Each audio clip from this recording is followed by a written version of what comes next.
Close your eyes and drift back to the turn of the century.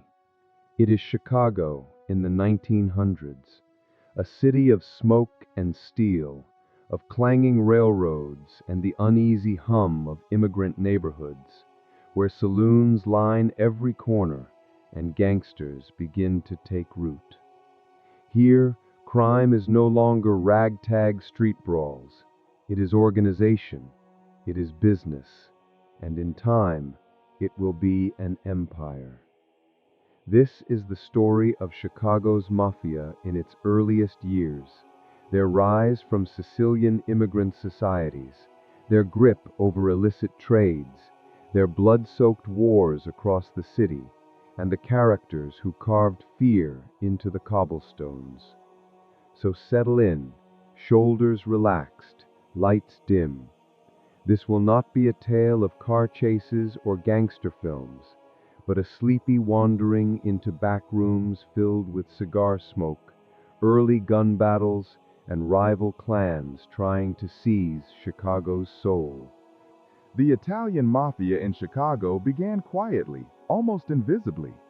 In the late 19th century, waves of Sicilian immigrants fled hunger, poverty, and political turmoil, making their way across the Atlantic to cities like New Orleans, New York, and Chicago.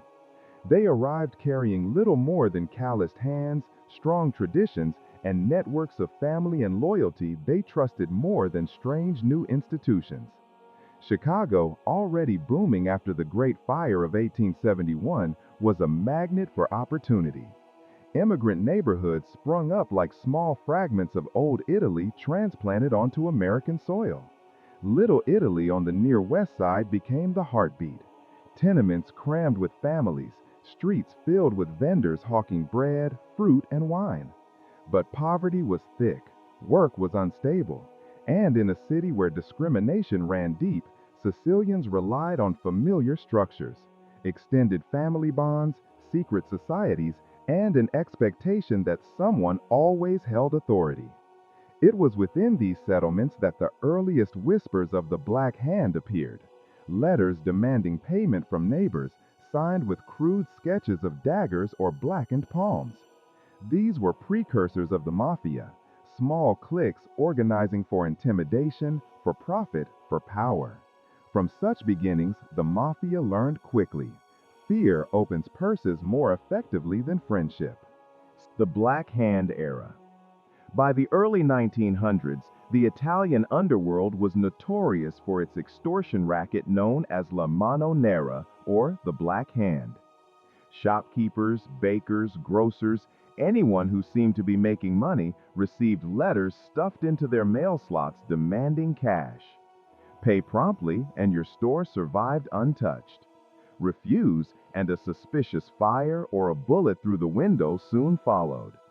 Newspapers fanned the flames, reporting every bombing and murder supposedly tied to these letters. To ordinary Chicagoans, Little Italy became synonymous with terror. Yet within those neighborhoods, the line between friend and foe blurred.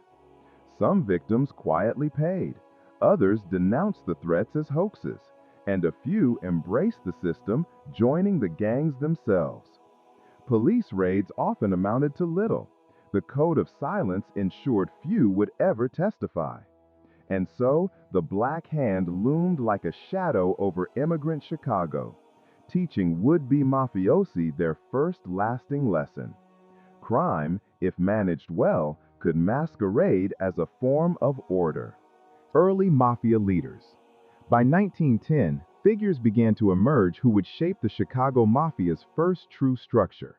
Names like Jim Colosimo, a Sicilian immigrant who initially hustled in gambling and petty rackets, but soon became a wealthy restaurateur and brothel owner. To the public, Colosimo was flashy, diamond rings on his fingers, fine suits adorning his frame, and banquets hosted in long-lit halls where wine never stopped flowing. But beneath the glamour, he built something more lasting. He organized scattered racketeers under his sway. Prostitutes, bootleggers in waiting, gamblers, extortionists, all were folded into an underworld network where Colosimo collected the profits and enforced loyalty. He was, in the eyes of many, Chicago's first true mafia boss of bosses. At his side for a time was Giovanni Johnny Torrio, a calculating figure with a gift for organization and vision. Torrio looked westward, saw far-reaching opportunity in Prohibition, which was already stirring, and dreamed of something bigger, cleaner, more controlled.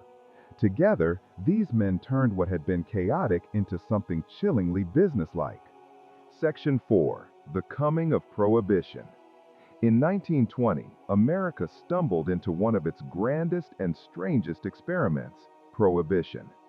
The Volstead Act outlawed the sale and production of alcohol, intending to uplift morals and health. Instead, it carved an empire for men like Torrio, and soon for his protege, a fiery young gangster named Alphonse Capone.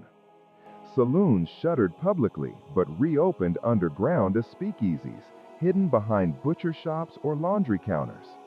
Whiskey flowed through secret networks of smuggling boats, trucks, and brewery basements.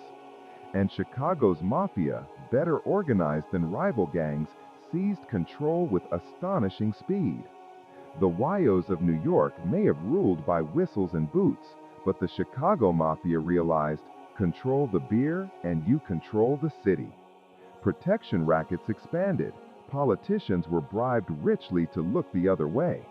Police officers found envelopes tucked inside cigar boxes and looked no further.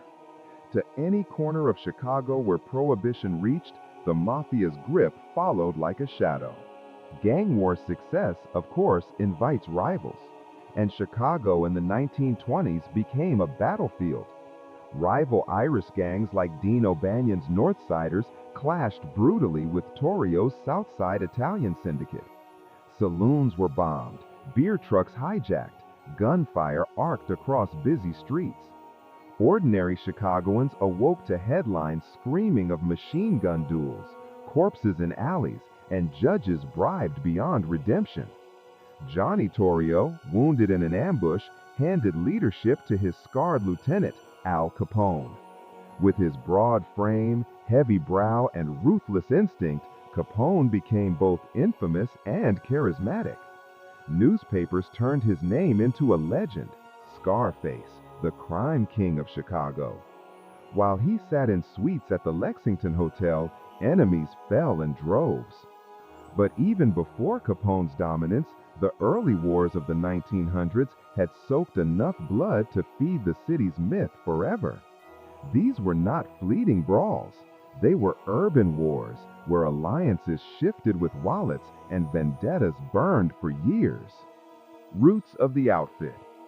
Though Capone would later dominate history books, the foundations of what became known simply as the outfit were laid in these years. The name reflected what it was, not just a gang, but a business outfit, with hierarchy, territories, codes of secrecy, and streams of income running from prostitution to gambling to alcohol to extortion. Violence was a tool, but money was the engine. And in Chicago, money flowed endlessly, through politicians' hands, through saloons, through the busy industrial docks. The mafia became part of the city's bloodstream. For many immigrants, it was twistedly familiar, just like the protection collectives in Old Sicily. For ordinary residents, it was both a terror and, strangely, a stabilizer.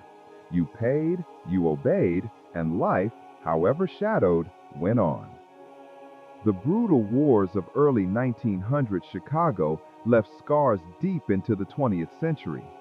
Characters like Colosimo, Torrio, and Capone formed only the first act of a story that stretched for decades. Political corruption, organized crime in unions, control of casinos, all grew from these early foundations.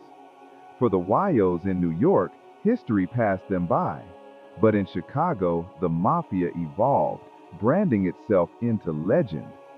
Every later story of brutal gang wars, every Hollywood tale of Italian crime lords, its roots lie here, in the Black Hand letters, the smoky speakeasies, the bloody streets of the early 1900s.